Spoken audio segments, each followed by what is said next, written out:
ክቡራትና ክቡራን ተመልካቾቻችን እንደምን አላችሁ? እንግዲህ እንደተለመደው አዎ ሰይጣን እንደያዘው ተንዘርዘር ስለ አውደ ነገሥት ነዋራ ነው። እንግዲህ አውደ ነገሥት ብዙ መቶ ዓመታቶች ሴራ ስለተሰራበት ይህ ጠንቋይ ምናምን የሱ ስራ እንደዚህ ምናምን ከፈለክ አልቅስ እያንዳንድ። እሺ እንቀጥል ወደ ጥበቡ። አንደኛ ጥበብ የተጀመረው ድሮ ነው። መጽሐፈ ሲራክ ምዕራፍ 1 ከቁጥር 4 እስከ 10 ላይ ተጽፏል። እንግዲህ የመጽሐፍ ቅዱስ ቃሎችን በእስክሪብቶ እየጻፋችሁ እያወጣችሁ አንብቧቸው። ጥበብ የተጀመረው በራሱ በእግዚአብሔር ነው። ሲጀመርም ጥበብ ራሱ እግዚአብሔር ነው። ለዚህም ማስረጃ ቀዳሚያ ለጥበብ ፈሪሃ እግዚአብሔር ይላል። የጥበብ መጀመሪያዋ እግዚአብሔር መፍራት ነው ለማለት ነው። በተጨማሪም አርዮስ በክህደት የወደቀበት ኃይለ ቃል በመጽሐፈ ምሳሌ ምዕራፍ 7 ከቁጥር 17 እስከ 22 ላይ ትቤ ጥበብ ፈጠረተኒ ብሎ ገልጾታል። የሀገራትን ሊቃውንቶችን ፈጣሪያቸውን ሲያደቁ ዓለምን ከፈጠረበት ጥበቡ ይልቅ ሰውን ሰው ሆኖ ያዳነበት ጥበቡ እጅግ ይልቃል ላሉ አባቶች እየተባለ ሲነገር ይኖራል። ሁለተኛ አዳማዊ ጥበብ ነው። አዳማዊ ጥበብ ማለት አዳምና ሔዋን በገነት 7 ዓመት ኖረዋል። ነገር ግን 7 ዓመት ሲኖሩ እርሻ የለም፣ ንግድም የለም፣ ገበያ መዋል የለም፣ ህገሰብ የለም፣ ሁሉም የስጋ ስራ የለም ነበር። አዳምና ሔዋን የሚተዳደሩት ቅጠል በጥሰው፣ ስር ምሰው፣ አገዳ ቀጭተው፣ ፍራፍሬ ለቅመው በእጽዋትና በእጽዋት ውጤቶች ብቻ ይተዳደሩ እንደነበር መጽሐፍ ቅዱስ በስፋትና በጥልቀት ያስረዳል። ለአንባቤን እሺ እንስሳት እንኳ አባታችን አዳም ሆይ ሰባን፣ ወፈርን፣ አርደ ብላን፣ አልበ ጠጣን እያሉ ይለምኑት ነበር። አዳም ግን ምን ቸግሮኝ ምን አጥቼ ፈጣሪዬ በገነት ያሉ እጽዋቶችን ባርኮ ቀድሶ ሰጥቶኛል፣ እናንተን ግን በያላችሁበት ያርባችሁ ያስባችሁ እያለ እየባረከ ስም እየሰየመ ይመልሳቸው እንደነበር መጽሐፍ ያስረዳል። ስለዚህ አስተውሉ።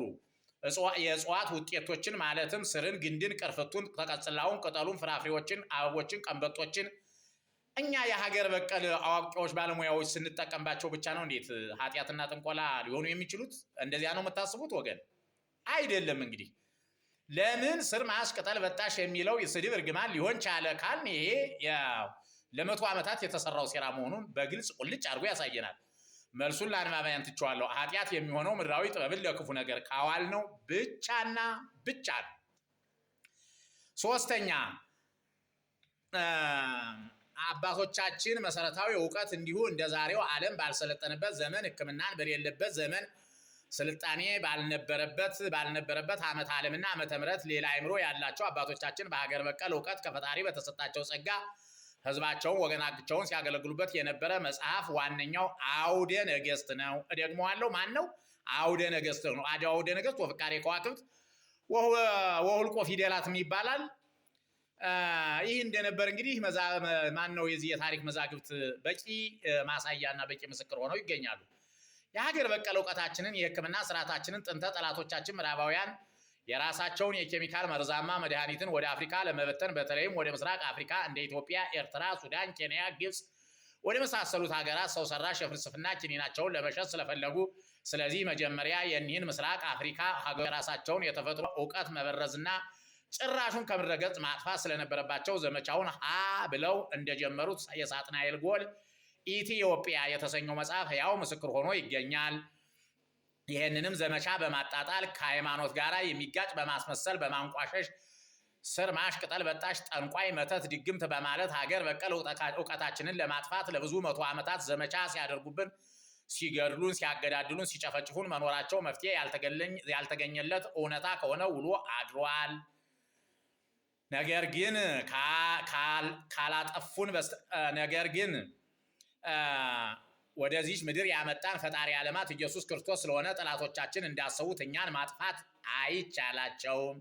ራሱ ፈጣሪ ካላጠፋን በስተቀር ሌላ ምድራዊ ኃይል የምስራቅ አፍሪካን ጠበብቶች ማጥፋት ስለማይችል የሀገር በቀል እውቀታችንን ከዘመን ዘመን እየተሻገረ ራሱን እንደ ንስር እያደሰ አገልግሎቱን ለ7518 ዘመን እያገለገለ እዚህ ደርሷል። እንኳን ደስ አላችሁ። ገና እንቀጥላለን እስከ ዘመን ፍጻሜ ድረስ። ጠብቅ ተከተለኝ። እንግዲህ ይሄ ነው እንግዲህ እውነታው ነገር ወዳጄ።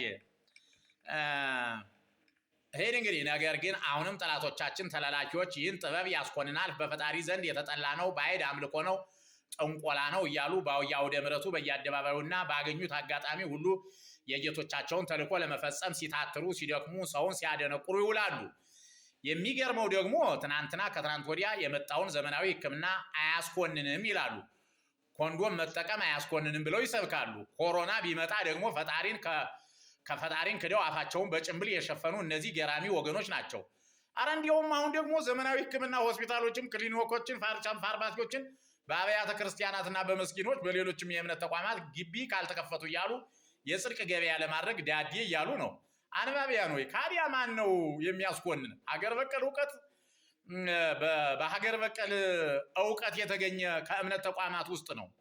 እንግዲህ የሀገር በቀል እውቀት የተገኘ የት ነው? እምነት ተቋማት ውስጥ ነው። ለምሳሌ አውደ ነገስቱ የአውሻቱሩ የባሕረ ሐሳቡ የአካል ክፋይ ነው። ሌሎችም ከላይ የተወገዙት እና ከቤተ እምነት የተባረሩ መጽሐፎች መነሻቸው መገኛቸው ቅዱሳን መጻሕፍት ናቸው። ስለ እጽዋት መድኃኒትነትም በመጽሐፍ ቅዱስ በስፋት ተገልጧል። እቀጥልበታለሁ፣ እየመረራችሁ እቀጥልበታለሁ። ይህ ከሆነ ለምን የጠንቋይ መጽሐፍ ተባሉ? እነዚህ መጽሐፎች ስርማሽ ቅጠል በጣሽ ለምን ይባላል? እናንተ ክሊኒክ፣ ፋርማሲ፣ ሆስፒታል፣ ቤተክርስቲያን ውስጥ መስጊድ ውስጥ አልተከፈተ እያላችሁ እኛን ስርማሽ ቅጠል በጣሽ የምትሉ እንዲሁ በምን መመዘኛ? እንዲሁ ትንሽ እንዲሁ አታፍሩ? እንዲሁ በምን መመዘኛ ነው? በየትኛው ህገጋት ነው?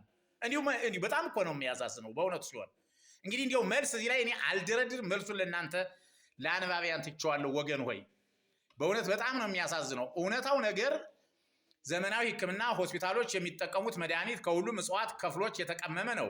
ካዲያኛ ሀገር በቀል አዋቂዎች ለምን ጠንቋይ ተባለ? ይህ ከሆነ ነገሩ ከላይ እንደተገለጸው የለየለት አይን አውጣ አስኬራ መሆኑን ማወቅ ትችላላችሁ።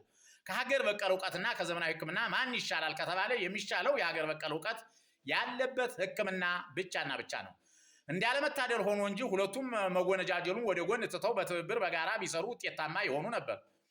ግን የጎንዮሽ ሥራ ስላለበት አብሮ ለመስራት ጊዜና ወቅት ከመጠየቁም በተጨማሪ አካሄዱ ከባድ ስራ የሚጠይቅ ይመስለኛል። ከዘመናዊ ሕክምና ሀገር በቀል ሕክምና ይሻላል ያልሁበት ምክንያት በተመለከተ በነገው ዕለት አብራራለሁ። ይህንን ደግሞ ከዘመናዊ ሕክምና ሀገር በቀል እውቀትና ሀገር በቀል ሕክምና እንደሚሻል በደንብ አድርጌ እየመረራችሁ እየተንጫጫችሁ ቀጥላለሁ። አለቃ ይባቤ ነኝ። ሼር ላይክ አድርጉልኝ። በእውነት ልታበረታቱኝ ይገባል። በመጽሐፍ ቅዱስ ማስረጃ፣ በሃይማኖታዊ ማስረጃ ነው። ያፍተረተረት አልዋራም። ተከተሉኝ። እንግዲህ ይቆየን።